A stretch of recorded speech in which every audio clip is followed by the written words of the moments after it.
কয়েক বছর আগে একটি অ্যাক্সিডেন্টে মেয়েটির 2 পা প্যারালাইজড হয়ে যায়। তার হাঁটা চলার একমাত্র অবলম্বন হচ্ছে হুইল চেয়ার। মেয়েটির নাম ইমসোল। তার মা সবসময় তার পাশে থাকলেও সে চায় এই অস্বস্তিকর জীবনের ইতি টানতে। ওইদিকে আজকে প্রথমবারের মতো শুরু হতে যাচ্ছে 4 জন মেম্বারের এক্লিপস নামক একটি কে-পপ ব্যান্ড। এই ব্যান্ডের মেইন ভোকালিস্ট বা গায়ক হচ্ছে সিওনজে। তারা এক রেডিও চ্যানেলের মাধ্যমে নিজেদের অ্যানাউন্সমেন্ট করবে। সেই রেডিও চ্যানেলে একটি গেমের আয়োজন করা হয়। গেমের নিয়ম হচ্ছে র্যান্ডম কয়েকজনকে ফোন করে কিছু উপহার দেয়া এবং এক্লিপস ব্যান্ড সম্পর্কে জানানো। তো ভাগ্যক্রমে তাদের দ্বিতীয় ফোন কলটি চলে আসে ইমসুলের কাছে। তারা ইমসুলকে বলে, আপনি হচ্ছেন আমাদের দ্বিতীয় ভাগ্যবান বিজয়ী। আজকের আবহাওয়াটা খুবই রৌদ্রোজ্জ্বল, আপনার উচিত বাহির থেকে হেঁটে আসা। তাই উপহার হিসেবে আপনাকে একজোড়া জুতো অথবা একটি সাইকেল গিফট করা হবে। এই শুনে ইমসুল প্রচণ্ড রেগে যায়। সে বলে, হাঁটা চলার ক্ষমতা হারানোর পর থেকে আমার বেঁচে থাকার ইচ্ছেটাই মরে গিয়েছে। এই বলে সে মোবাইল ফোনটা ছুঁড়ে ফেলে দেয়। তখন সিওন বলতে শুরু করে, বেঁচে থাকাটাই অনেক বড় এক প্রাপ্তি। তোমার কাছের মানুষগুলো চায় তুমি সব সময় বেঁচে থাকো, তাই অনেক দিন বাঁচতে হবে। এই শুনে ইমসুল রিয়েলাইজ করে তার মা সমস্ত কাজকর্ম রেখে সব সময় তার পাশেই বসে থাকে। তার পরিবার তাকে প্রচণ্ড ভালোবাসে, তাই পরিবারের জন্য হলেও তাকে বেঁচে থাকতে হবে। এরপর 5 বছর কেটে যায়।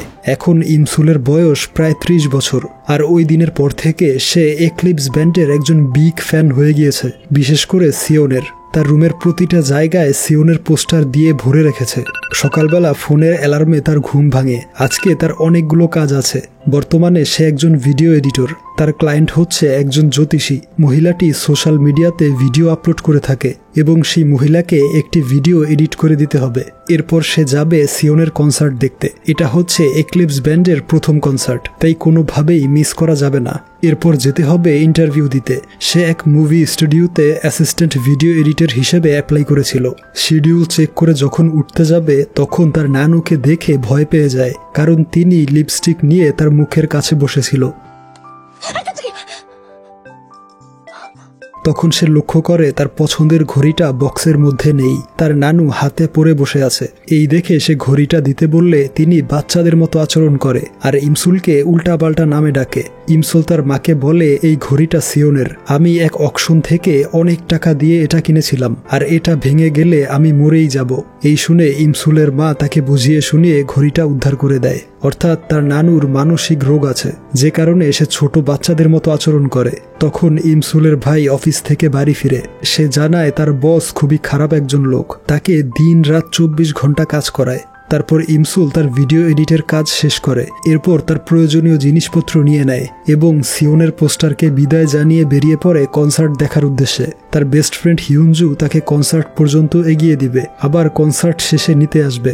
হিউনজু বলে, আমার এক বন্ধুর বড় ভাই ছিল সিওনের ক্লাসমেট, তার স্কুল লাইফের অ্যালবামটা তোমার জন্য নিয়ে এসেছি।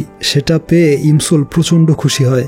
ইমসুল বলে, স্কুল লাইফে সিওন আমাদের সামনের বিল্ডিংয়ে থেকেছিল, কিন্তু এমন একটা হ্যান্ডসাম ছেলেকে কেন আমি নোটিস করিনি। হিউনজু বলে, এর কারণ তুমি তখন টাইসং এর ফ্যান ছিলে আর সব সময় তার পেছনেই পড়ে থাকতে।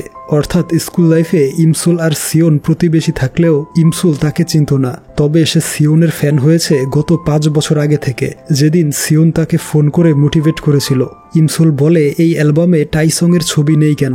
হিউনজু জানায় এই ছবিগুলো তারা ফেয়ারওয়েলের দিন তুলেছিল, কিন্তু টাইসংকে তার আগেই স্কুল থেকে বের করে দেয়া হয়েছিল মারপিট করার অপরাধে। এরপর সে কনসার্টে এলে তাদের ফ্যান গ্রুপের এক মেম্বারের সাথে দেখা হয়। তারা বিভিন্ন স্টল ঘুরে দেখে, সিওনের পোস্টারের সাথে ছবি তোলে।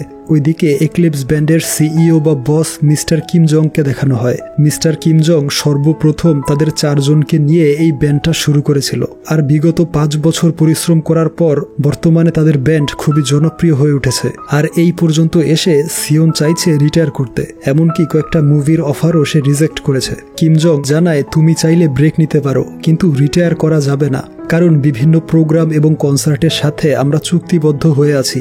এই নিয়ে তাদের ঝগড়া শুরু হয়। অপরদিকে ইমসুলকে ফোন করে জানানো হয় ভিডিও এডিটরের জবের জন্য ইন্টারভিউ দিতে এখনই যেতে হবে। তাই সে ওই অফিসে চলে আসে।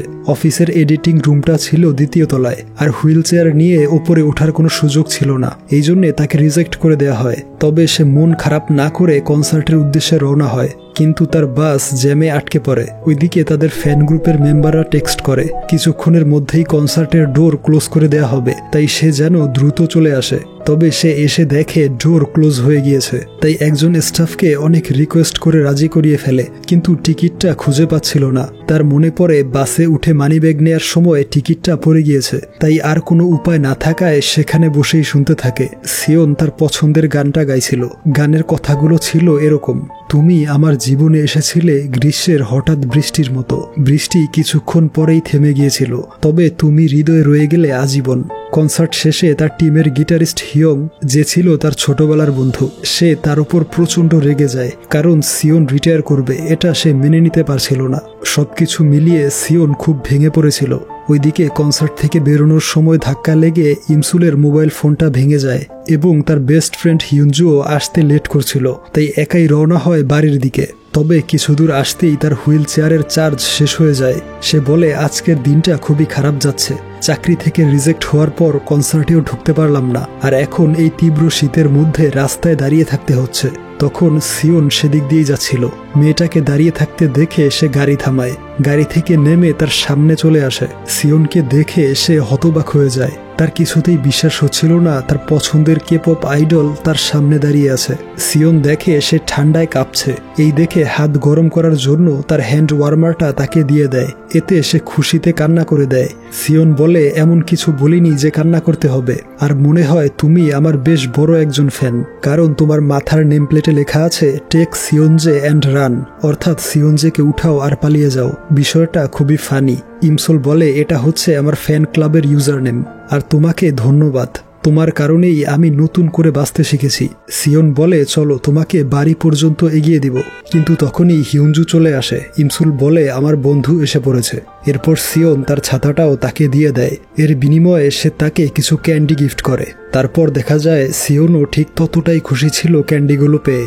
এরপর বাড়িতে ফিরে সে ওই ছাতাটা এবং হ্যান্ড ওয়ার্মারটা যত্ন করে রেখে দেয়। হঠাৎ লক্ষ্য করে ঘড়িটা অদ্ভুতভাবে জ্বলে উঠেছে। এই দেখে সে ঘড়িটা হাতে পরে নেয়। এরপর তাদের ফ্যান গ্রুপে আজকের কনসার্টের কিছু ছবি আপলোড করা হয়। একটা ছবিতে সিওনের বুকের তিল দেখা যাচ্ছিল। ইমসুল মনে মনে বলে, সবাইকে এসব দেখিয়ে বেড়ানো মোটেও উচিত নয়। এদিকে হোটেল রুমে সিওন কিছু একটা নিয়ে খুব চিন্তিত ছিল।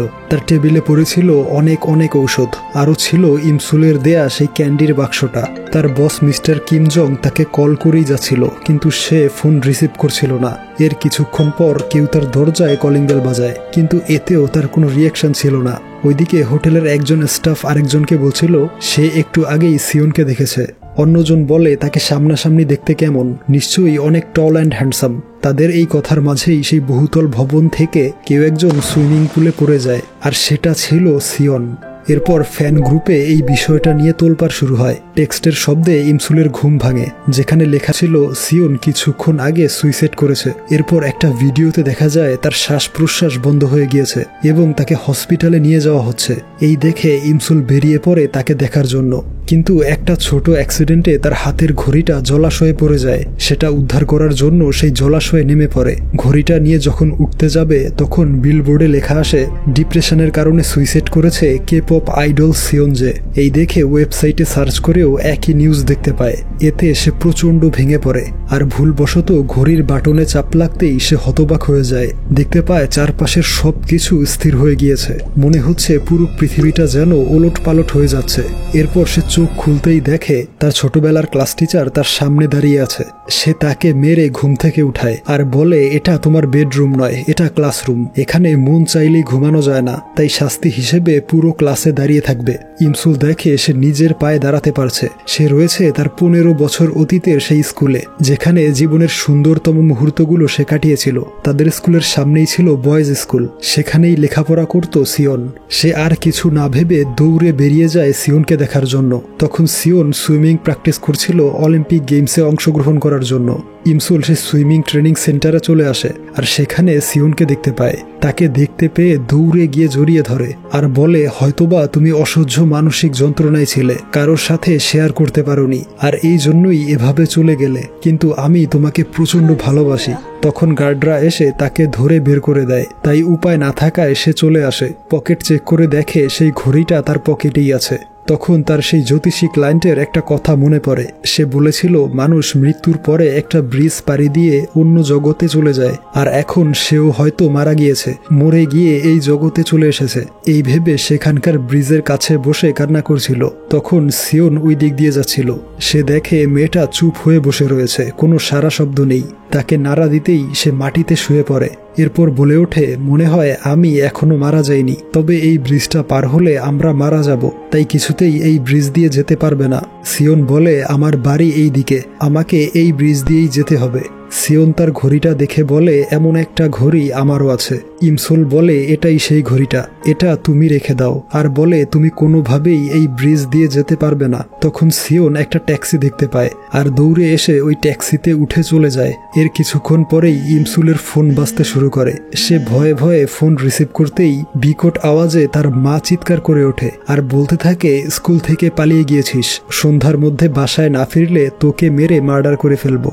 ওইদিকে সিওন বাড়ি গিয়ে টেবিলের উপর তার ঘড়িটা দেখতে পায়, আর পকেটে ছিল ইমসুলের দেয়া ঘড়িটা। তাই সিদ্ধান্ত নেয় ইমসুলের ঘড়িটা আগামীকাল ফিরিয়ে দিবে। তখন তার শোল্ডারে ব্যথা অনুভব হয়, অর্থাৎ তার শোল্ডার ইনজুরি ছিল। এরপরেও সে প্রতিদিন সুইমিং প্র্যাকটিস করে। অপরদিকে ইমসুল তার সেই গ্রামের বাড়ির সামনে চলে আসে। বাড়ির নিচতলায় ছিল একটা সিডি ডিভিডির দোকান। সে বলে, এই সবকিছু ঠিক তেমনটাই আছে যেমনটা আমার স্কুল লাইফে ছিল। এরপর সে বাড়ির ভেতরে চলে আসে। তার মা তাকে দেখতেই মারতে শুরু করে আর বলে, স্কুল ব্যাগ ফেলে কোথায় পালিয়ে গিয়েছিলে? কিছুক্ষণ আগে হিউনজু এসে ব্যাগটা রেখে গিয়েছে। ইমসুল বলে, তুমি এত ইয়াং হয়ে গেলে কিভাবে? তখন তার নজর পড়ে ক্যালেন্ডারের দিকে। সালটা ছিল 2008। এই দেখে সে এবার বিশ্বাস করে নেয় যে সত্যি সে টাইম ট্রাভেল করেছে। ঘরের ভিতর গিয়ে তার নানুকে দেখতে পায়। তাকে জিজ্ঞেস করে, বলো তো আমার নাম কি? নানু বলে, তুমি আমার আদরের ইমসুল। অর্থাৎ তার নানু এখন সম্পূর্ণ সুস্থ আছে। এই দেখে সে তাকে জড়িয়ে ধরে কান্না করে দেয়। এরপর ইমসুল তার রুমে চলে আসে। সেখানে তার স্কুল লাইফের সমস্ত জিনিসপত্র দেখে প্রচণ্ড ইমোশনাল হয়ে যায়। তারপর রাতের বেলা বালিশ নিয়ে তার মা এবং নানুর মাঝখানে শুয়ে পড়ে আর মনে মনে বলে, হয়তো সকালবেলা ঘুম ভাঙলেই দেখব এই সবকিছু ছিল শুধুমাত্র একটা স্বপ্ন। এর পরদিন সকালে চোখ খুলে বুঝতে পারে তার পা নাড়াতে পারছে না। সে ভেবে নেয় এতক্ষণ যাবৎ সে স্বপ্ন দেখছিল, কিন্তু মাথা উঠিয়ে দেখে তার ভাই তার পায়ের উপর শুয়ে আছে। এই দেখে সে তাকে লাথি দিয়ে সরিয়ে দেয়। রুমটা দেখে বুঝতে পারে সে তাদের গ্রামের বাড়িতেই আছে আর নিজের পায়ে দাঁড়াতে পারছে, অর্থাৎ সে সত্যি টাইম ট্রাভেল করেছে। এটা বুঝতে পেরে প্রচন্ড খুশি হয়ে তার ভাইকে সরি বলে। এরপর বেরিয়ে পড়ে স্কুলের উদ্দেশ্যে। তার স্কুলের সামনে সিওন অপেক্ষা করছিল ঘড়িটা ফিরিয়ে দেওয়ার জন্য। সিওনের বন্ধু হিয়ং এসে জিজ্ঞেস করে, গতকালকে সুইমিং প্র্যাকটিস ম্যাচটা কেমন হয়েছে? সিওন বলে, ভালোই ছিল, তবে শোল্ডার ইনজুরিটা খুব কষ্ট দিচ্ছে। ওইদিকে ইমসুলের সিওনকে দেখতেই মনে পড়ে তার মৃত্যুর সেই দিনটার কথা। এটা ভাবতেই সে প্রচন্ড ইমোশনাল হয়ে যায়। তখন সিওন ছাতা নিয়ে চলে আসে, ঠিক যেমন ভাবে এসেছিল সেই তীব্র শীতের রাতে। সিওন এসে বলে, এমন কিছু বলিনি যে কান্না করতে হবে। এই শুনে তার আরো বেশি মন খারাপ হয়, কারণ সেই রাতে ঠিক এই কথাটাই সিওন বলেছিল। এসব ভেবে সে কান্না করেই যাচ্ছিল। তাই সিওন তাকে নিয়ে পাশের এক বিল্ডিং এর সামনে চলে আসে। সে বলে, তুমি গতকাল সুইমিং এর মধ্যে ডিস্টার্ব করলে, এরপর রাস্তায় উল্টাপাল্টা ব্যবহার করলে, এর কারণ কি? তখন ইমসুল মনে মনে বলে, আমার বয়স 30 বছর, তাই একজন স্কুল স্টুডেন্টকে কনভিন্স করা বেশি কঠিন হবে না। এরপর সে গল্প বানাতে শুরু করে। সে বলে, আমার একটা কুকুর ছিল, সে খুব ভালো সাঁতার জানতো, কিন্তু কিছুদিন আগে সে মারা গিয়েছে। তোমাকে সুইমিং করতে দেখে তার কথা মনে পড়ে গিয়েছিল, তাই ভুলে আই লাভ ইউ বলে ফেলেছিলাম। সিওন বলে, আমি কি তোমার কুকুরটার মতো দেখতে? আর এই ঘড়িটাও তোমার কুকুর ব্যবহার করতো, তাই না? এই শুনে ইমসুল ভেবে পাচ্ছিল না যে কি উত্তর দিবে, তাই সে দৌড়ে পালিয়ে যায়। স্কুলে ফিরে নিজেকেই মারতে থাকে আর বলে, আমি প্রচন্ড বোকা, তার ছাতাটা কেন নিয়ে আসলাম।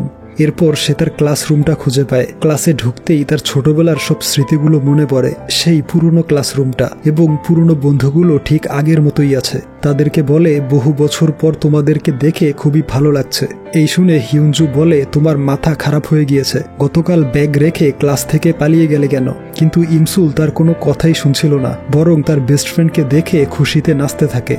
ওইদিকে ইমসুলের মা মিসেস সুন তার দোকানটা পরিষ্কার করছিল, যেখানে এসে সিডি ডিভিডির ক্যাসেট এবং বই ভাড়া দিয়ে থাকে। সে তার এক বন্ধুকে বলে, ইমসুলের স্কুল শেষ হলে আমরা শহরে সেটেল হয়ে যাব, তাকে ভালো কলেজে ভর্তি করতে হবে। তখন সে কম্পিউটারে লক্ষ্য করে দেখে তার এক কাস্টমার অনেকদিন যাবৎ ক্যাসেট নিয়ে ফেরত দিচ্ছে না, এজন্য তাকে ফোন করে। আর সেই লোকটা হচ্ছে সিওনের বাবা। মূলত সিওনের বাবার অ্যাকাউন্ট থেকে একটা অ্যাডাল্ট মুভির ক্যাসেট ভাড়া নেওয়া হয়েছিল, কিন্তু সে অস্বীকার করে বলে ওই ধরনের মুভি সে দেখে না। তখন ইমসুলের ভাই জ্যোতিষীর মতো সেজে তাদেরকে ভয় দেখায়। আসলে সে একজন অভিনেতা হতে চায়। তার এই বাজে অ্যাক্টিং দেখে তার মা তাকে মারতে শুরু করে। অপরদিকে স্কুলে ইমসুল সেই ঘড়িটা নিয়ে গবেষণা করছিল। মনে মনে বলে এই বাটনে প্রেস করলে হয়তো আগের জায়গায় চলে যাব, কিন্তু এই লাইফটাকেই আমি বেশি এনজয় করছি, তাই কখনো এই বাটনে চাপ দেয়া যাবে না। কিন্তু ওইদিকে টিচার তাকে অঙ্ক করার জন্য বোর্ডে ডাকছিল, অথচ গভীর চিন্তায় ডুবে থাকায় টিচারের ডাক শুনতে পায় না। তাই হিউঞ্জু তাকে পেছন থেকে খোঁচা দিতেই তার ঘড়ির বাটনে চাপ লেগে যায়। এতে সে প্রচন্ড ভয় পায়, হয়তো সে আবারও বর্তমানে চলে এসেছে। কিন্তু দেখা যায় সে ওই ক্লাসরুমেই ছিল, আর টিচার তাকে বোর্ডে ডেকে নেয়। স্কুল লাইফের সেই সহজ অঙ্কগুলো তার এখন কিছুই মনে নেই, তাই পেট ব্যথার অভিনয় করে ক্লাস থেকে বেরিয়ে যায় আর দৌড়ে চলে আসে সিওনের স্কুলে। মনে মনে বলে যখন সে সেলিব্রিটি ছিল তখন চাইলেও তার সাথে দেখা করতে পারতাম না, কিন্তু এখন যখন ইচ্ছে তখনই তাকে দেখতে পাই, তাই আমি আর সেই লাইফে ফিরে যেতে চাই না। তখন বাহির থেকে সিগারেটের স্মেল আসছিল। বিষয়টা দেখার জন্য সে ব্যালকনিতে চলে আসে। সেখানে স্মোক করছিল সিওনের ক্লাসমেট টাইসং এবং তার বন্ধুরা। টাইসং মারপিট শুরু করে। এই দেখে ইমসোল ব্যালকনি থেকে নিচে ঝাঁপ দেয়। এরপর তাদেরকে বলে ভেতরে সুইমাররা প্র্যাকটিস করছে, সিগারেটের ধোঁয়ায় তাদের ফুসফুসে প্রবলেম হতে পারে। এই বলে সিগারেটের প্যাকেটটা নিয়ে নেয়। তখন টাইসংকে মারার জন্য আরো কয়েকজন চলে আসে। এই দেখে সে ইমসুলকে নিয়ে দৌড়ে পালিয়ে যায়। এরপর সে স্মোক করতে গেলে ইমসুল তাকেও বাধা দেয়। তাকে কাছ থেকে দেখে তার মনে পড়ে এই ছেলেটাই হচ্ছে সে, যে ছিল তার স্কুল লাইফের সর্বপ্রথম ক্রাশ। টাইসং এর একটা ব্যান্ড গ্রুপ ছিল। সেই গ্রুপের সবচেয়ে হ্যান্ডসাম এবং মেয়েদের ক্রাশ ছিল টাইসং, তাই বাকিদের মতো ইমসুলও টাইসংকে পছন্দ করত। এই সবকিছু মনে পড়তেই ইমসুল বেশ খুশি হয়ে যায়। সে বলে বহু বছর পর তোমাকে দেখে খুব ভালোই লাগছে। কিন্তু টাইসং জানায় গতকালকেই তাদের দেখা হয়েছিল, আর ইমসুল তাকে একটা লাভ লেটার দিয়েছিল। লাভ লেটার পড়ে সে খুবই ইমপ্রেস হয়েছে। এই বলে সিগারেটের প্যাকেট এবং লাইটার তার হাতে ধরিয়ে চলে যায়। তখনই সেই স্কুলের গার্ড এসে বুঝতে পারে ইমসুল এখানে এসেছে ধূমপান করতে, এই জন্যে তাকে শাস্তি দেয়া হয়। তখন সিওন সেখান দিয়েই যাচ্ছিল। ইমসুল তাকে দেখে চুল দিয়ে মুখ ঢেকে ফেলে, কিন্তু সিওন তাকে দেখেই চিনে ফেলে। সিগারেট এবং লাইটার ডাস্টবিনে ফেলে দিয়ে বলে ধূমপান করা স্বাস্থ্যের জন্য ক্ষতিকর। এই বলে সে চলে যায়। অর্থাৎ আরো একবার সিওনের সাথে তার ভুল বোঝাবুঝি হয়ে গেল। এরপর টাইসং এর সাথে আবারও দেখা হয়। টাইসং বলে আমার অ্যাটেনশন পাওয়ার জন্য সব সময় পেছনে লেগে থেকো না, কারণ আমার পেছনে আরো একজন লেগে আছে, সে যেন তোমাকে আমাদের স্কুলে দেখতে না পায়। কিন্তু তখনই সেই মেয়েটা চলে আসে। তাকে দেখতেই টাইসং পালিয়ে যায়। সে ইমসুলকে এখানে দেখে প্রচন্ড রেগে যায় এবং তার বন্ধুদের নিয়ে তাকে মারতে আসে। এই অবস্থা দেখে ইমসুল তাকে সরি বলে, আরো বলে টাইসং এর প্রতি তার কোনো ইন্টারেস্ট নেই। এরপর ইমসুল আর হিউঞ্জু লাঞ্চ করতে আসে। ইমসুল বলে একজনের সাথে আমার বন্ধুত্ব করতে হবে, কিন্তু প্রথম দেখাটা ভালো ছিল না, আর দ্বিতীয় ইমপ্রেশনটা ছিল আরো বাজে।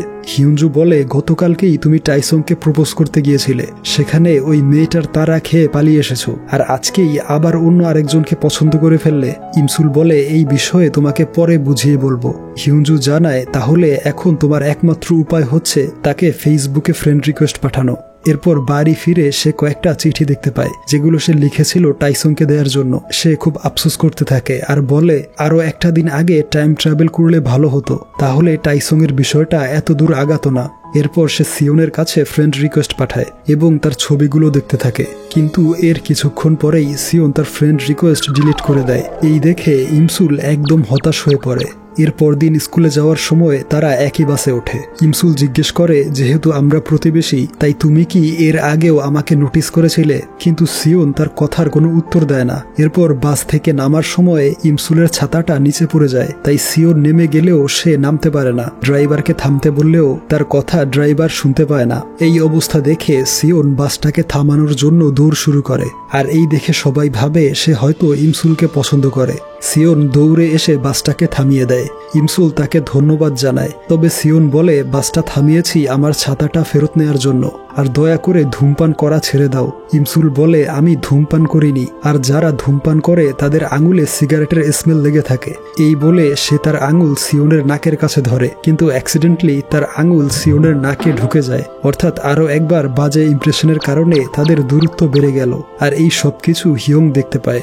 সে সিওনকে জানায় এই মেয়েটা মাঝে মধ্যেই আমাদের ব্যান্ডের প্র্যাকটিস দেখতে আসে, আর মেয়েটা মনে হয় টাইসনকে পছন্দ করে।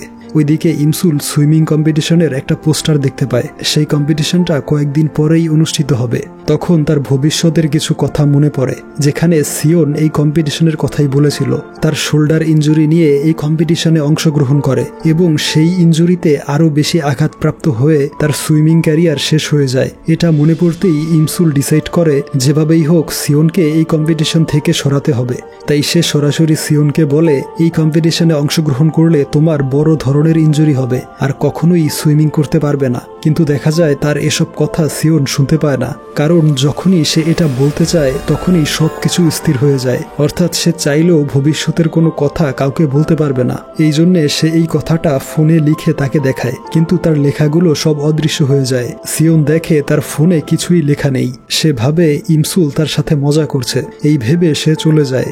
এরপর সে ক্লাসে ফিরে ভাবতে থাকে তার এই টাইম ট্রাভেলের একটা জটিল বিষয় হচ্ছে সে কাউকে ভবিষ্যতের কোনো কথা জানাতে পারবে না। এটা পরীক্ষা করার জন্য সে চিৎকার করে বলে ওঠে বারাক ওবামা হবে আমেরিকার পরবর্তী প্রেসিডেন্ট। কিন্তু দেখা যায় তার এই কথাটাও কেউ শুনতে পায় না। এবারও সময় স্থির হয়েছিল।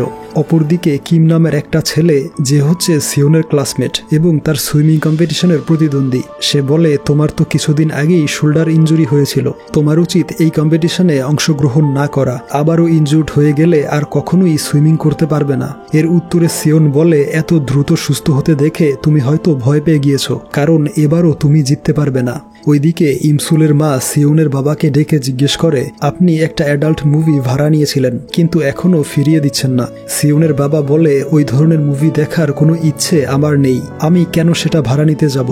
এই নিয়ে তাদের দুজনের ঝগড়া শুরু হয়। এরপর সিওন যখন প্র্যাকটিস করে বাড়ি ফিরছিল তখন ইমসুল তার ভাইয়ের কস্টিউম পরে সিওনের সামনে চলে আসে। তাকে জানায় সে একজন জ্যোতিষী। সে জানে সিওন যদি সুস্থ থাকতে চায় তাহলে আগামী 1 মাস নদী, লেক বা সুইমিং পুলে নামতে পারবে না। তার ভবিষ্যৎবাণীতে খুশি হয়ে সিওন তাকে কিছু টাকা দেয়। এরপর যখন বাড়ির দিকে যাচ্ছিল তখন রাস্তায় টাইসনকে দেখতে পায়। সে আবারও মারপিট করে আহত হয়ে এসেছে। এই দেখে ইমসুল তার ক্ষতস্থানে ব্যান্ডেজ করে দেয় আর বলে তুমি যদি মারপিট বন্ধ না করো তাহলে স্কুল থেকে তোমাকে বের করে দিবে। এরপর টাইসন দুষ্টুমি করে তার টাকাটা ছিনিয়ে নেয় আর সেটা গিয়ে পড়ে নোংরা পানির মধ্যে। এতে ইমসুল রেগে গিয়ে বাড়ির দিকে চলে আসে। টাইসন তার পিছু করতে থাকে এবং ক্ষমা চায়। তখনই সিওং তাদের সামনে চলে আসে আর ইমসুলকে দেখে বুঝতে পারে জ্যোতিষীর কস্টিউম পরে সে তার সাথে মজা করছিল। এই দেখে সে বাড়িতে চলে যায়। তার বাড়ির বিপরীত পাশেই ছিল ইমসুলের বাড়িটা। সে তার মাকে জিজ্ঞেস করে তাদের অপোজিটের 35/1 বাড়িটার সম্পর্কে। তার মা জানায় সেই বাড়িতে আগে অন্য ফ্যামিলি ছিল, কিন্তু গত কয়েক মাস আগে একটা লোক এবং তার ছেলে সেই বাড়িতে উঠেছে আর সেই লোকটা একটা ক্যাসেট নিয়ে ফেরত দিচ্ছে না। ওইদিকে সিওন বাড়ি ফিরে ঘুমানোর অনেক চেষ্টা করে, কিন্তু ইমসুলের কথাগুলো তার বারবার মনে পড়ে যায়। এই জন্যে কিছুতেই ঘুমাতে পারছিল না। তাই সে বেরিয়ে পড়ে প্র্যাকটিস করার জন্য। তখন জানালা দিয়ে ইমসুল তাকে দেখতে পায়। এরপর যখন সে প্র্যাকটিস শেষ করে শাওয়ার নিচ্ছিল তখন তার প্রতিদ্বন্দ্বী কিম এক বন্ধুকে নিয়ে সেখানে চলে আসে। তারা এসেছে সিওনের লাকি সুইমিং প্যান্ট চুরি করার জন্য, কারণ সবাই বিশ্বাস করে সিওন এই প্যান্টটা পরে কম্পিটিশন করলে কখনোই হারে না। তাই সেটা যখন চুরি করে নিতে যায় ঠিক তখনই ইমসুল তাকে ধরে ফেলে। অনেকক্ষণ টানাটানির পর প্যান্টটা রেখেই কিম পালিয়ে যায়। ওইদিকে সিওনও সেখানে চলে আসে। তবে তার আগেই ইমসুল একটা ঝুড়ির মধ্যে লুকিয়ে পড়ে আর সিওন সেই ঝুড়ির কাছে আসতেই সে ঝুড়ি থেকে বেরিয়ে দৌড় লাগায়। সিওনও তাকে তাড়া করতে থাকে আর এক পর্যায়ে তারা দুজন সুইমিং পুলের মধ্যে পড়ে যায়। সিওন ভাবে ইমসুল হয়তো তার লাকি সুইমিং প্যান্টটা চুরি করার জন্য এসেছে, কিন্তু ইমসুল যখন তাকে সত্যটা বলতে যাবে তখনই আবার সময় স্থির হয়ে যায়। তাই সিওন তাকে ভুল বুঝে চলে আসে। ওইদিকে সিওনের বাবা দেখতে পায় সিওনের খাটের নিচে একটা মুভির ক্যাসেট পড়ে আছে। সেটা হাতে নিতেই সে প্রচন্ড ঘাবড়ে যায়, কারণ এটাই হচ্ছে সেই অ্যাডাল্ট মুভির ক্যাসেট যেটা তার নাম করে ইমসুলদের দোকান থেকে আনা হয়েছিল। অপরদিকে সিওনের এক বন্ধু ফোন করে জানায় কিছুক্ষণ আগে কিম জং সুইমিং সেন্টারে গিয়েছিল তার লাকি সুইমিং প্যান্টটা চুরি করার জন্য। এই শুনে সিওন বুঝতে পারে ইমসুল তার ক্ষতি নয় বরং সাহায্য করতে চায়। আর তখনই বৃষ্টি শুরু হয়। সে ভাবে ইমসুলকে একা ফেলে আসা উচিত হয়নি। ওইদিকে ইমসুল ভাবছিল যখনই কিছু বলতে যাবে তখনই সময় স্থির হয়ে যায়, তাই হয়তোবা শত চেষ্টা করলেও সে ভবিষ্যৎকে পরিবর্তন করতে পারবে না, যা হবার তাই হবে। তখন হঠাৎ করেই তার সামনে গাড়ি চলে আসে, আর যখন সে অ্যাক্সিডেন্ট করতে যাবে ঠিক তখনই সিওন এসে তাকে বাঁচিয়ে নেয়। তখন সিওন আমাদেরকে বলতে শুরু করে, স্কুল থেকে আমাদের বাড়িটা ছিল বেশ দূরে, তাই আমরা গত কয়েক মাস আগে নতুন আরেকটা বাড়িতে উঠি। আমাদের বাড়ির ঠিক বিপরীত পাশেই ছিল ইমসুলের বাড়িটা। একদিন ইমসুলদের একটা পার্সেল আমাদের বাড়ির সামনে রাখা ছিল। সেই বক্সটা যখন তাদের বাড়িতে দিতে যাব তখনই ইমসুল আমাকে ডেলিভারি বয় ভেবে দৌড়ে আসে। সময়টা তখন ছিল গ্রীষ্মকাল, আর সেদিন হঠাৎ বৃষ্টি নেমেছিল। সে আমার জীবনে এসেছিল গ্রীষ্মের হঠাৎ বৃষ্টির মতো। এরপর সে আমাকে তার ছাতাটা এবং কিছু ক্যান্ডি দিয়ে চলে যায়। এরপর থেকে প্রায় সময়ই তাকে লুকিয়ে দেখতে যেতাম। একদিন তাদের দোকানে ঢুকে পড়ি। সে তখন ঘুমাচ্ছিল। ঘুমের ঘোরে পড়ে যাওয়ার অবস্থা হয়, কিন্তু তার আগেই তাকে ধরে ফেলি। আমার হাতের উপর সে নিশ্চিন্তে ঘুমাচ্ছিল, তাই তাকে ডিস্টার্ব করতে চাইনি। এভাবে প্রায় 30 মিনিট কেটে যায়। এরপর কেউ একজন দোকানে ঢুকলে তার ঘুম ভাঙে। সে আমাকে দেখে ঠিক মনে করতে পারছিল না, তাই তাড়াহুড়া করে একটা মুভির ক্যাসেট নিয়ে নেই বাবার নামে। এর কয়েকদিন পর সে আমাদের স্কুলের ট্রেনিং সেন্টারে এসে আমাকে জড়িয়ে ধরে আই লাভ ইউ বলে। আমার কাছে সেটা স্বপ্নের মতো মনে হয়েছিল। এর পরদিন তাকে জিজ্ঞেস করতে গিয়েছিলাম যে সে হঠাৎ কেন আমাকে প্রপোজ করেছে, কিন্তু সে উল্টা পাল্টা কি বলল কিছুই বুঝতে পারেনি। তার উপর আমার ছাতাটা নিয়ে পালিয়ে গেল। তার পরের দিন সে আমাকে ফ্রেন্ড রিকোয়েস্ট পাঠিয়েছিল, যা দেখে আমি প্রচন্ড খুশি হয়েছিলাম। আর তখনই বাবা বিকট শব্দে ঘরে ঢুকে পড়ে। ভয়ে চাপ লেগে রিকোয়েস্ট ডিলিট হয়ে যায়। এরপর দিন সে প্রচন্ড মন খারাপ করে স্কুলের দিকে যাচ্ছিল। সে একা একাই বলছিল আমি নাকি ইচ্ছে করে তার রিকোয়েস্ট ডিলিট করে দিয়েছি। সেদিন তার এতটাই মন খারাপ ছিল যে ব্যাগের চেইনটাও ঠিকভাবে আটকায়নি। তাকে দেখেই বুঝেছিলাম আমার ছাতাটা ফেরত দিতে এসেছে। এরপর বাস থেকে নামার সময় ছাতাটা তার হাত থেকে নিচে পড়ে যায়। এর জন্য সে নামতে পারেনি। আমি ছাতাটার জন্য যাইনি, গিয়েছিলাম আমার ভালোবাসার মানুষটার জন্য। তার জন্য আমি একটা কবিতা লিখেছিলাম। যদি কখনো সুযোগ পাই তবে একটা গান বানাবো। সেই গানের কথাগুলো হবে ঠিক এই রকম। তুমি আমার জীবনে এসেছিলে গ্রীষ্মের হঠাৎ বৃষ্টির মতো। বৃষ্টি কিছুক্ষণ পরেই থেমে গিয়েছিল, তবে তুমি হৃদয়ে রয়ে গেলে আজীবন।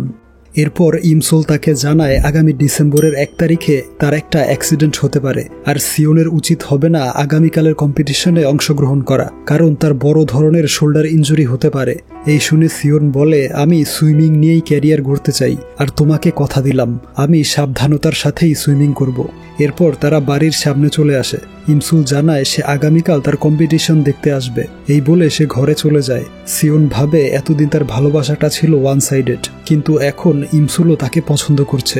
এই ভেবে সে প্রচন্ড খুশি হয়। তবে তার এই কাণ্ডকীর্তি হিয়ন দেখতে পায়। এরপর দিন তার কম্পিটিশন শুরু হয়। ইমসুল প্রার্থনা করছিল যেন সে ইনজুরিতে না পড়ে। দেখা যায় সিওন ফার্স্ট হয় এবং সে ইনজুরিতেও পড়ে না। এরপর থেকে তারা মাঝে মধ্যেই একসাথে ঘুরতে যেত। একদিন সিওন প্র্যাকটিস করার সময় ইনজুরিতে পড়ে। ডক্টর জানায় সে আর কখনোই সুইমার হতে পারবে না। এরপর একদিন হঠাৎ ইমসুলের মনে পড়ে আজকের এই দিনে তার ঘরে আগুন লেগেছিল। সেই আগুন নেভাতে গিয়ে তার মায়ের হাত ঝলসে গিয়েছিল। এটা মনে পড়তেই সে বাসায় ফোন করে, কিন্তু তার মা কাজে ব্যস্ত ছিল এবং তার ভাই ওয়াশরুম পরিষ্কার করছিল, তাই তারা কেউ কল রিসিভ করে না। তখনই টাইসং বাইক নিয়ে চলে আসে। ইমসুল তাকে নিয়ে বাড়ির দিকে রওনা হয়। ওইদিকে হিউনজো আসে ইমসুলের বাড়িতে গ্রুপ স্টাডি করার জন্য। সে দেখে ইমসুলের ভাই ইমগেম ওয়াশরুম পরিষ্কার করতে গিয়ে খুবই নোংরা হয়ে আছে। হিউনজো বরাবরই তাকে পছন্দ করে না, কারণ সে খুব নোংরা এবং অলস প্রকৃতির একটা ছেলে। এই নিয়ে তাদের দুজনের ঝগড়া লেগেই থাকতো। তখন ঘরে আগুন লেগে গিয়েছে।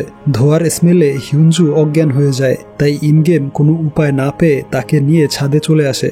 ওইদিকে ইমসুল আর টাইসং এসে দেখে আগুন অনেকটাই ছড়িয়ে পড়েছে। তখন টাইসং ফায়ার এক্সটিংগুইশার দিয়ে আগুন নিভিয়ে ফেলে। অপরদিকে হিউনজুর জ্ঞান ফেরানোর জন্য ইমগেম তাকে সিপিআর দিতে যাবে, কিন্তু হিউনজু তাকে ভুল বুঝে ঘুষি দিয়ে তার দাঁত ভেঙে ফেলে। আর ওইদিকে আগুন নেভানোর পরে তার মা বাড়িতে আসে। সে ঘরে ঢুকতেই ইমসুল লক্ষ্য করে এবার তার হাত একদম ঠিক আছে, অর্থাৎ ইমসুল চাইলে ভবিষ্যৎ পরিবর্তন করতে পারবে।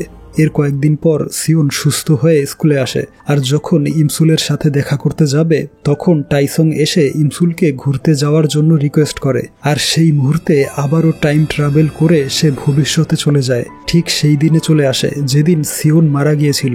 সে হসপিটালের বেডে ছিল। রুম থেকে বের হতেই দেখে সিওনের বাবা তার ছেলের জন্য কান্না করছে। এরপর ইনভেস্টিগেশনের জন্য পুলিশ তাকে ডেকে নেয়, কারণ সিওনের ঘরে তাদের দুজনের একটা ছবি পাওয়া গিয়েছে। ছবিটা দেখে সে রিয়েলাইজ করে টাইম ট্রাভেলে অতীতে গিয়ে সে কিছুটা হলেও ভবিষ্যৎ পরিবর্তন করেছে। এরপর সে আবারও ওই জলাশয়ের কাছে চলে আসে আর ঘড়ির বাটনে প্রেস করে টাইম ট্রাভেল করার জন্য, কিন্তু এবার কোনো কাজ হয় না।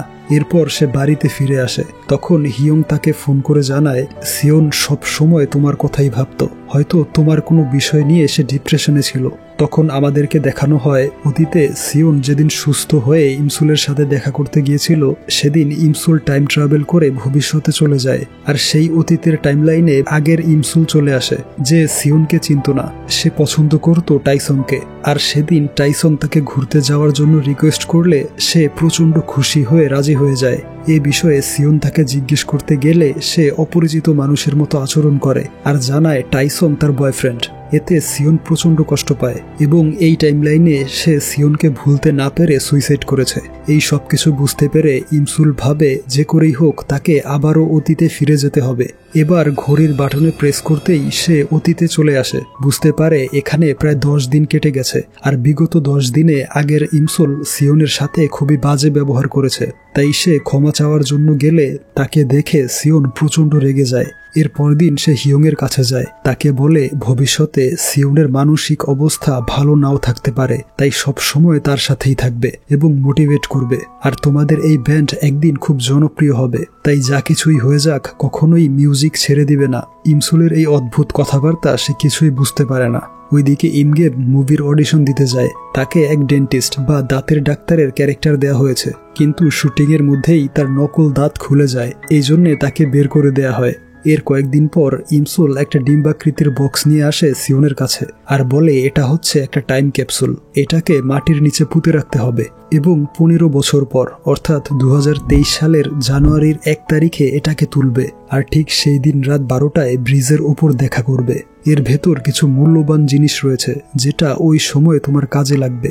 এরপর দিন টাইসং সিওনকে জানায় সে যেন ইমসুলের থেকে দূরে থাকে, কারণ ইমসুল শুধুই তার। ওইদিকে হিয়ং লক্ষ্য করে তাদের ভোকালিস্টের কোনো উন্নতি হচ্ছে না, দিন দিন খুবই বাজে পারফর্ম করছে। কিন্তু কয়েকদিন পরেই তাদের একটা শো করতে হবে, তাই সে সিওনকে রিকোয়েস্ট করে বলে যেহেতু তাকে সুইমিং ছেড়ে দিতে হয়েছে তাই এখন তার উচিত মিউজিকে কনসেন্ট্রেট করা। তার কথায় সিওন রাজি হয়। এরপর দেখা যায় সিওন খুবই ভালো পারফর্ম করে, রীতিমতো সবাই তার ফ্যান হয়ে যায়। এই পারফরমেন্স দেখে music producer mister Kim Jong সিওনকে অফার করে প্রফেশনাল সিঙ্গার হওয়ার জন্য, আর এসব ইমসুল দেখতে পায়। বাড়ি ফিরে সে সিওনকে রিকোয়েস্ট করে সে যেন কিম জং এর সাথে কন্ট্রাক্ট না করে, অর্থাৎ ইমসুল ভেবেছে সিওনকে বাঁচিয়ে রাখতে হলে যে করেই হোক ভবিষ্যৎ পরিবর্তন করতে হবে। ভবিষ্যতে তার মৃত্যুর পেছনে কিম জং জড়িত থাকতে পারে। এরপর বাড়ি ফিরে ইমসুলের কিছু স্মৃতি মনে পড়ে। প্রথমে যখন সে সিওনের ফ্যান ছিল তখন একদিন সিওন এক অনুষ্ঠানে বলেছিল সে একটা মেয়েকে খুব পছন্দ করত। মেয়েটা হলুদ রঙের ছাতা নিয়ে গ্রীষ্মের এক হঠাৎ বৃষ্টিতে তার সামনে এসেছিল, কিন্তু কখনোই তার ভালোবাসা প্রকাশ করতে পারেনি। এরপর একদিন ইমসুল আর সিওন বাড়ি ফিরছিল, তখন টাইসং ইমসুলের বাড়ির সামনে তার অপেক্ষায় ছিল। তাদের দুজনকে একসাথে দেখে সিওনের উপর প্রচণ্ড রেগে যায়। এরপর ইমসুল সিদ্ধান্ত নেয় সে সিওনের থেকে দূরে থাকবে, তা না হলে টাইসং ভবিষ্যতে সিওনের শত্রু হয়ে যেতে পারে। অর্থাৎ ভবিষ্যৎ সিওনকে বাঁচিয়ে রাখতে হলে বর্তমানে তাকে দূরে সরে যেতে হবে। এরপর দেখা যায় ইমসুলের মায়ের একটা অপারেশন হয়। দিনের বেলা ইমসুল থাকে তার মায়ের পাশে আর রাতে থাকে ইমগেম। সেদিন ছিল ডিসেম্বরের 1 তারিখ, অর্থাৎ আজকের এই দিনে সে অ্যাক্সিডেন্ট করে প্যারালাইজড হয়েছিল। সে ভাবে যে করেই হোক এবার অ্যাক্সিডেন্ট থেকে বাঁচতে হবে, তাই সে পুরনো স্মৃতিগুলো মনে করে। তাকে এক সাইকো কিলার কিডন্যাপ করে। এরপর সে যখন পালিয়ে আসছিল তখন সেই লোকটা তাকে অ্যাক্সিডেন্ট করে পালিয়ে যায়। এসব মনে পড়তেই সে খুব ভয় পায়, যদি এবারও বাঁচতে না পারে তাহলে আবারও তার 2 পা হারাতে হবে। তখনই তার ভাই কল করে জানায় ফোনের চার্জারটা ভুলে বাড়িতে রেখে এসেছে। ইমসুল যেন চার্জারটা নিয়ে হসপিটালে চলে আসে, তাই সে চার্জার নিয়ে বাড়ি থেকে বের হতেই সেই ট্যাক্সিটা দেখতে পায়, আর ভেতরে ছিল সেই সাইকো কিলারটা। তাকে দেখতেই সে পালানোর চেষ্টা করে, তবে এবারও তাকে কিডন্যাপ করা হয়। এর কিছুক্ষণ পর সিওন বাড়ির সামনে ইমসুলের ছাতাটা পড়ে থাকতে দেখে। তার মনে পড়ে ইমসুল তাকে বলেছিল ডিসেম্বরের 1 তারিখে তার একটা অ্যাক্সিডেন্ট হতে পারে, আর আজকেই সেই দিন। তাই সে দৌড়ে চলে যায় পুলিশ স্টেশনে। পুলিশকে ইনফর্ম করে সে নিজেই বেরিয়ে পড়ে ইমসুলকে খুঁজতে। ওইদিকে ইমসুল আগের মতো এবারও দড়ি কেটে পালিয়ে যায়, আর এবারও সেই সাইকো কিলার তার পিছু করছিল। ইমসুল সেই ব্রিজটার কাছে এসে ভাবে যদি সে এবারও ব্রিজের দিকে যায় তাহলে আবারও তার একই পরিণতি হবে। তাই সে এবার অন্য রাস্তায় চলে যায়। দেখা যায় সেই দিকেই সিওন তাকে খুঁজে বেড়াচ্ছিল, আর সে ইমসুলকে দেখতেই তাকে বাঁচানোর জন্য দৌড়ে আসে। ইমসুল ক্লান্ত হয়ে রাস্তায় পড়ে যায় আর ভাবতে থাকে সে হয়তো তার ভাগ্য পরিবর্তন করতে পারবে না, কিন্তু গাড়িটা ব্রেক করে থেমে যায়। অর্থাৎ এটা ছিল অন্য একটা গাড়ি, তার পেছনের গাড়িটা ছিল সেই সাইকো কিলারের। তাই এবার ইমসুল বেঁচে যায়। তখন সে আবারও টাইম ট্রাভেল করে। চারপাশের পরিবেশ এবং তার ড্রেস দেখে বুঝতে পারে সে এবার 600 বছর অতীতে, অর্থাৎ জোসিয়ন রাজার যুগে চলে এসেছে, আর সে হচ্ছে জোসিয়নের অগণিত দাসীর মধ্যে একজন। এই দেখে সে চিৎকার করে ওঠে, তবে কিছুক্ষণ পরেই বুঝতে পারে সে রয়েছে এক শুটিং স্পটে, আর বর্তমান সালটা হচ্ছে 2023। এই দেখে সে খুশিতে কান্না করে দেয়। তখন তার একজন কলিগ এসে জানায় এই মুভির শুটিংয়ের জন্য অনেক লোকের প্রয়োজন ছিল, তাই অফিসের সবাইকে শুটিং করতে নিয়ে আসা হয়েছে। আসলে তারা অভিনেতা নয়, তাদের ভুল হতেই পারে।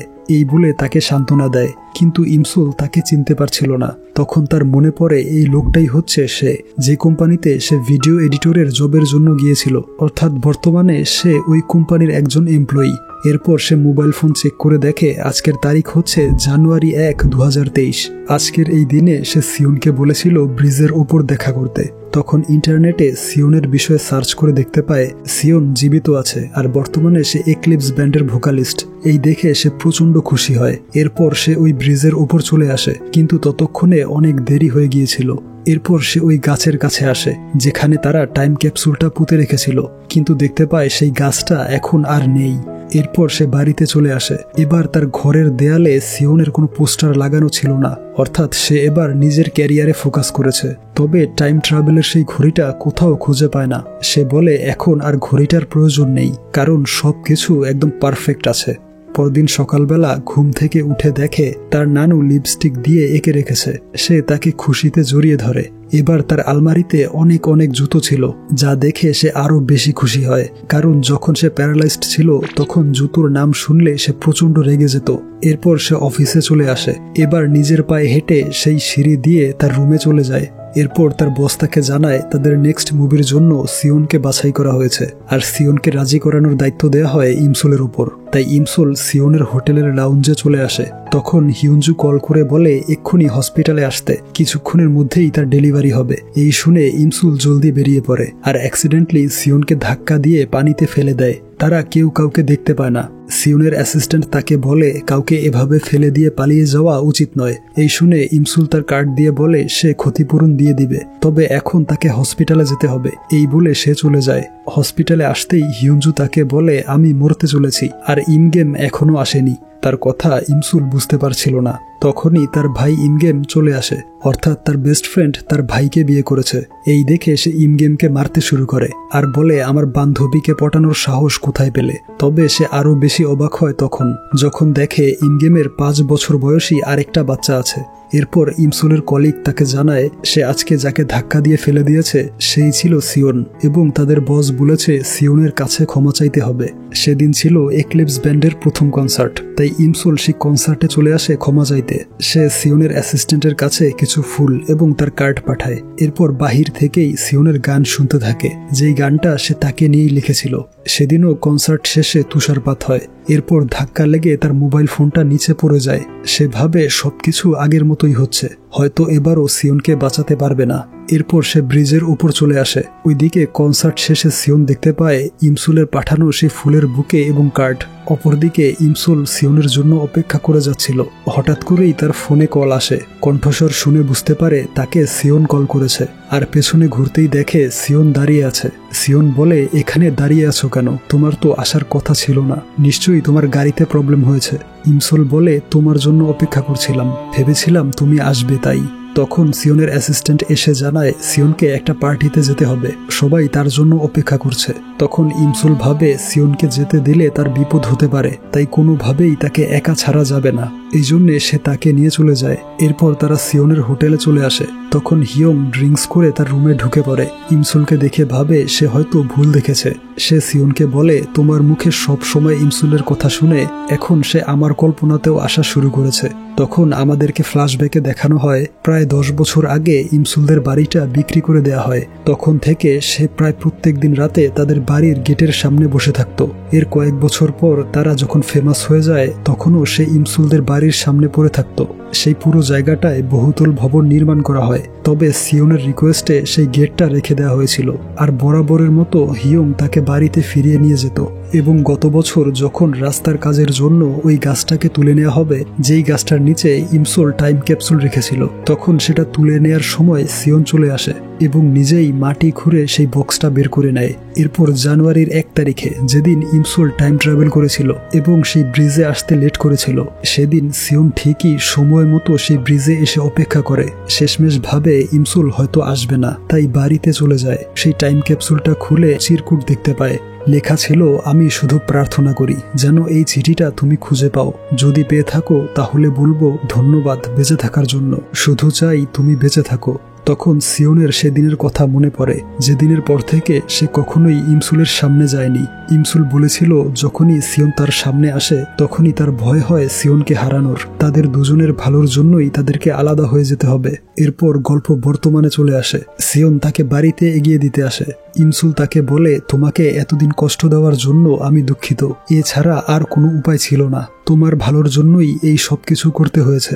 এই বলে সে ঘরে চলে যায়। সিওন তার পিছু করে তার ঘরে চলে আসে এবং তাকে প্রপোজ করে।